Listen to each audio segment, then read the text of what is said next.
Welcome to this edition of Safety First. I'm your host, Tim Kelly. Joining us today, we have Lieutenant Chuck Chapin with Suffolk Fire and Rescue.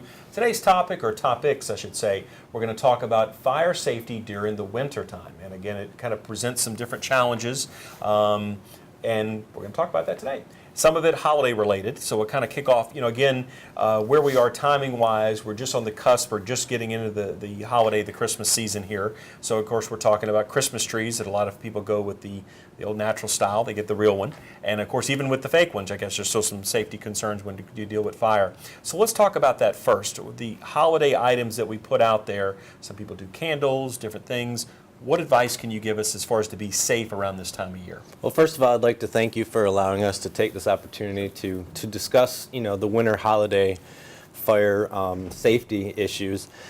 The big things that we see, obviously, are the Christmas trees that, for lack of better terms, are left not well maintained. Right. You get them up, you get the decorations on them, and in everybody's busy lifestyle and work, they tend to forget to water the trees.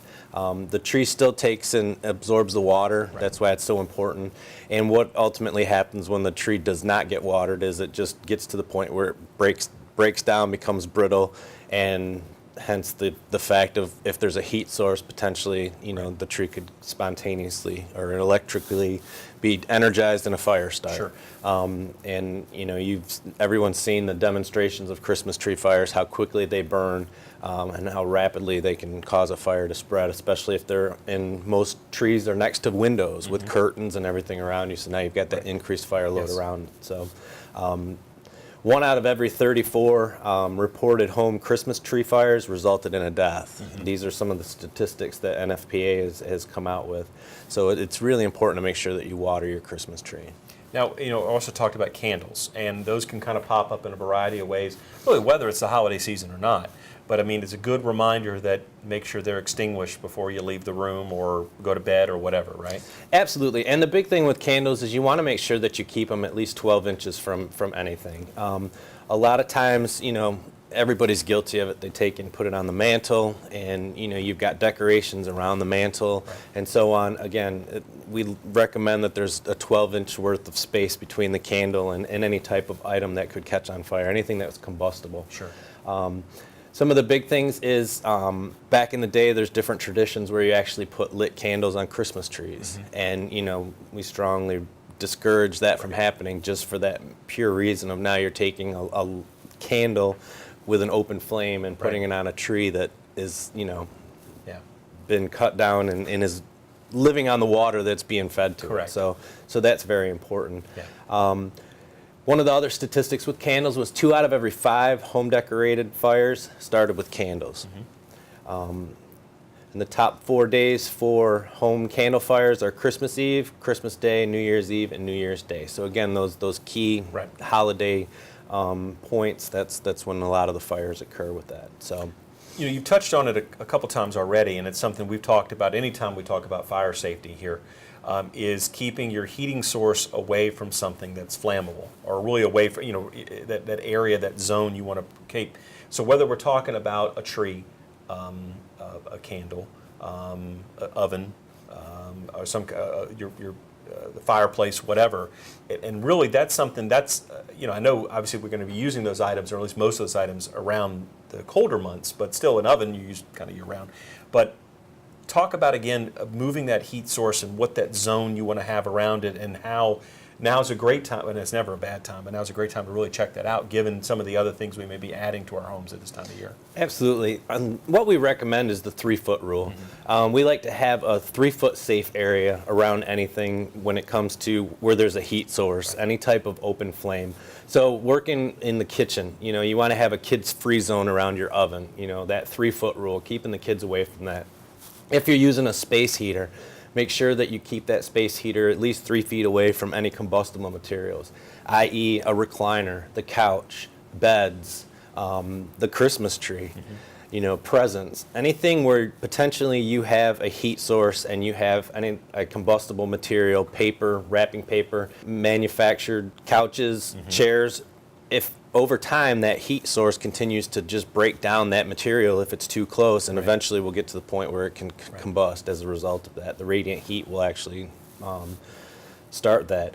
The other thing that we want to be concerned with when it comes to heaters or even any type of the lighting, heating, anything we're using decorations wise, is make sure that you utilize the proper extension cords. The big thing that we see is, you got multiple lights and they're all run into one extension cord, and the lights are dim on the exterior of the house. You go and you look at it and it's ultimately an indoor extension cord that they've used to plug in the outside lights. It's not recommended by the manufacturer to be utilized outside. So that's important.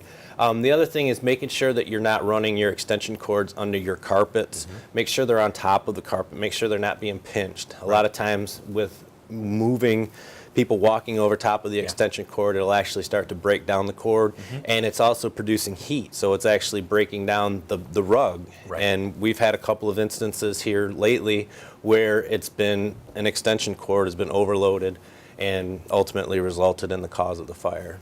And I think a good rule of thumb as well is when you go to bed at night, as far as with those lights and those things, go and turn them off and take care of that then, correct? Absolutely. If you have to, a lot of your exterior lights, you can utilize the timers. So, they come on at dusk and they go off whatever time period you want them to stay on for. If you're leaving a room, if you're leaving, to go to bed, cut that heat source. If you're using a space heater, turn that stuff off. Make sure your tree's unplugged. You don't need to leave your tree plugged in all night long.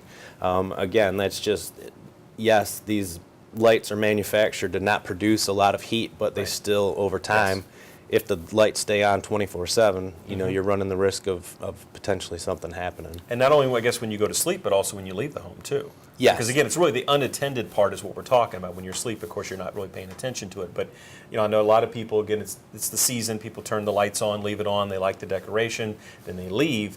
And that's really opening an opportunity for something to happen, right? Yes. Yeah. And if you're leaving for a period of time, if you're going on vacation, I would strongly discourage anyone from having their tree on a timer. If they're utilizing a real Christmas tree and you're not having someone there that's going to maintain the tree, making sure that it's watered, I would strongly discourage anyone from putting that tree on a timer so the neighbors can see that the tree's lit up at night. Because you're just, again, running that potential of a fire that no one is home at the time. And hopefully, if you have working smoke detectors, the smoke detectors or you have an alarm system, the alarm's going to go off, and we'll get there and be able to hopefully, not have someone come home to a burned out house. Now, speaking of other heating sources, fireplaces and stoves and things like that people use for heat in the home in some instances, what's some advice you can give us on that? I mean, again, you want to maintain the 3-foot rule for sure, but also as far as you have a fireplace, you have chimneys and things and other elements that come into play there. What are some things as maybe they're starting to be utilized for the first time, depending upon what the temperature is, that people need to kind of do maintenance-wise to make sure they're safe and secure to kind of move forward? Well, if anyone's utilizing a natural wood fireplace, we recommend that you have the fireplace and the flue, everything professionally cleaned by a licensed chimney sweep. You don't want to have that creosote built up in there, and a lot of people, they burn wet wood, and then that just produces more creosote, and then that starts to build up, and eventually what'll happen is you'll actually get to the point where it'll get hot enough, and that stuff actually starts to burn within the chimney, and you have a chimney fire. A lot of times the chimney fire, if it's a flue that's run consistent all the way through without any breaks, it's normally contained to that. However, if you've had a chimney that hasn't been cleaned, it's been a long time that it's been in there, you could have the point where eventually over time that heat, it's going to break down, and then you get a hole in there, the flame gets through that, burns out through that hole, and then it's into the chase, and next thing you know, it's in your attic. So making sure that that you have your fireplaces cleaned professionally. If you utilize gas logs, making sure that it's serviced properly.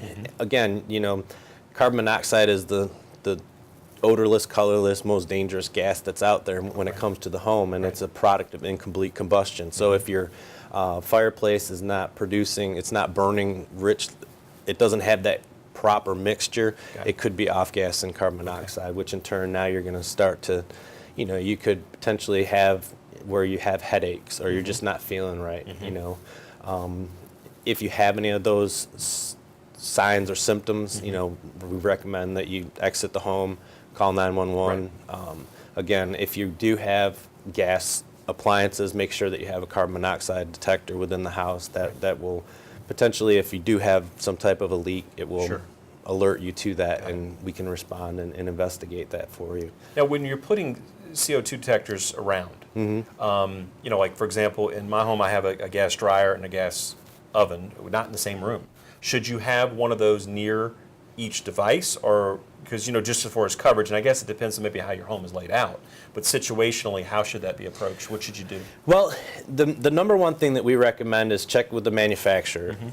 When you purchase the carbon monoxide detector, it's going to have all the instructions within there, and in terms of where you need to place the carbon monoxide detector. Sure. We don't particularly say you need to put it here, you need to put it there. Right. We recommend following the manufacturer's recommendations. Okay. Now, I would say one on each floor if you have gas appliances, throughout the home. Yes. Again, if it's going to travel within the home, and potentially that detector is going to pick it up. Okay, all right. And we talked a lot about things inside the home, a few things on the outside as far as when you talk about decorations and things, but winter's also a time where you have fires that start because of discarded smoking material. People Yes. Throw a cigarette butt out the window, and again, everything is so dry. You don't have the humidity. I'm not a scientist here, but you tell me where I'm going wrong on the description. But you have a very combustible situation with underbrush and things like that. Talk about that, which again, that's year-round. We're talking about that, but right now it really becomes an issue where you can get a forest fire or a brush fire, things like that. Correct? Yes, very much so. And we've had our fair share of carelessly discarded smoking material fires this year alone. Sure. And a lot of it comes down to the fact that when you talk to the homeowner or you talk to the occupant, they're apprehensive to give you that information because they think that they're going to get in trouble. Right. And with a carelessly discarded smoking material, it's an accidental fire. And it comes out to during the investigation. Well, do you smoke? Yes, we do. Well, where do you throw your where you discard? Right. Well, it could be right here, and that's where the point of origin with the fire was. Sure. So it's very important to make sure that you have some type of a butt can or some type of a place that you can discard your smoking material, Sure. and make sure that it's not a plastic container that's not wouldn't Right. stand up to the heat, because the cigarettes potentially still can produce heat and still be lit when they're in a container. Right. So if it's got sand in it, that's a good way to stick the butt in there Sure. and just kind of dump it in the sand, and it'll put itself out. But that's really the key thing is a lot of times you see it where people will just discard it and flick the butt. Yeah. And we get called for a ditch on fire or mulch is on fire, and Sure. you go out there and sure enough there's a cigarette butt right there. So it definitely is something that just police if you do smoke. Yeah. Police where you're putting your butts. Right. So And certainly, the old thing about, Smokey the Bear and forest fires and things like that. People are out, again, maybe doing some camping and things like that. I mean, some basic things, but again, the importance of that is, we've seen the issues over the years, granted caused for different reason. The fires we've had in the swamp, which are major environmental and affect so many people in different ways because you have that large of a part of territory. But again, they have staff out there that are maintaining that. But whether it's there, your own backyard, or whatever, you're burning leaves or anything like that. And of course, might be a good time to talk about as far as permitting, as far as with fires and things in the city, how that process works, and what we're in right now, given it's kind of the winter time. What stage are we in as far as for the fire marshal's office? As far as the open burning within the city, we have an ordinance that allows for open burning, and there's certain distance requirements and guidelines that you have to meet in order to get that. One of the things that we won't issue a permit for would be in a residential area because the distances just aren't there. You've got to be 300 feet from any occupied dwellings on adjacent properties and 50 feet from anything on your property. Got it. So a lot of times in the neighborhoods you won't get that distance-wise, so we wouldn't issue a permit for that. However, recreational fires, and again, the key word there with recreation is wood. you're burning firewood. You're not burning, you're not tearing down a barn and putting that in your fire pit. That's not a fire, a recreational fire. But you can utilize, commercial grade appliances, and the big thing that we recommend is you're at least 25 feet from your home. You've got some type of water source with it, and there's someone with it at all times. But again, if it's a windy day or the air's real thick, use common courtesy. You don't want to smoke your neighbors out or anything like that. And a lot of that is just education. We go out and talk to people who have done that, and when you explain to them, well, reverse the roles. Right. How would you feel? And Sure. a lot of times it corrects itself. However, in the rural areas where you do meet those requirements. From now until February 15th, you can burn anytime. And with the permit, you call dispatch prior to burning, and then they'll say whether or not burning's allowed that day, because we have had some red flag days here lately where we've canceled burning because of weather warnings. Sure. But if you're allowed to, you can burn 24/7 from now until February 15th. Okay. And from February 15th to April 30th, the 4 p.m. law goes into effect. Right. So you can only burn between 4 p.m. and midnight. And again, call in dispatch prior to doing any of that. And that is with a permit. If anyone needs a permit or is interested in obtaining one, they can contact the fire marshal's office at 514-4550, and we'll be more than happy to research their address, see if they meet the guidelines and the requirements, and issue the permit. Or if they're trying to do something, I want to try to do this or utilize this, you can kind of say it fits under this or doesn't fit under this or whatever Correct. the case And is. and a lot of times we explain to especially in the residential setting, that the city does have a bulk pickup where they will pick up the leaves and so on, and most people didn't realize that, and that was their alternative to burning it, was being able to bag it and put it out at the street, Correct. and the city would Correct. collect it. And I think the city does 12 of those free a year, and I think after that there's a charge per that. But again, you have 12, so I mean that's 12 opportunities over the course of the year with that type of bulk collection you're talking about, whether you're doing leaves or, I know around Christmas they usually don't charge you, so to speak, for the bulk pickup Right. after Christmas because of all the packages and the debris, the boxes and things that people are trying to get rid of then. So again, an opportunity to utilize right there.